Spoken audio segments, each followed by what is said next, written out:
د نن شنبه ورځې لنډ دقیق او مهم خبرونه. د بهرنی چارو وزارت د ویان مرستیال وایي د افغانستان اسلامي امارت د بهرنی چارو وزارت او کویت دولت ترمنځ د حسن تعامل او ځانګړي توافق له مخې پرون د جمعې ورځ 3 تن افغان بندیان خپل هیواد ته د انټرپول پولیسو په توسط را انتقال کړل شول. د سټنډرډ ملي ادارې مسؤلینو ملت ته د دولت حساب ورکولو پروګرام کې وویل چې د دې ادارې عواید 15 برابر زیات شوي او په تیر یو کال کې شاوخوا 2 میلیارډ او 200 میلیون افغانۍ عواید راټول کړي دي.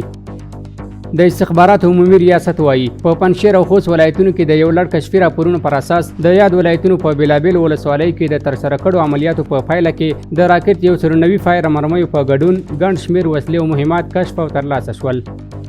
په مکه مکرمه او جده کې د افغانستان د وقفي ځمکې چې د بیلابیلو افغان واکمنانو په واکمنۍ کې اخیستل شوي دي بیرته راګرځول کیږي. د ارشاد حج او اوقاف وزارت څخه په خپره شوې خبرپاڼه کې راغلي چې د دغو ځمکو تر بیرته راګرځولو وروسته به افغان حاجیانو ته پرې دایمي استوګنځایونه جوړ کړي. د هرات په صنعتي ښارګوټي کې د لبنیاتو یو تولیدي کارخونه په ورځني ډول 100 ټنه تازه شیدې، مستې، پنیر او نور لبنیات تولیدوي.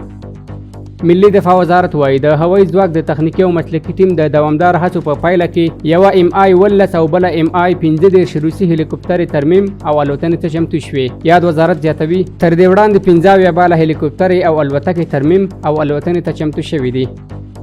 د اسلامي امارت په حاکمیت سره پانګونې ته لیوالتیا زیاته شوې. ننګرهار کې د یوې کارخونې مسؤلین وایي چې د پلاستیکي بوجۍ د تولید په برخه کې $1 میلیون پانګونه کړې او شاوخوا 150 کسانو ته د کار زمینه برابره کړې ده.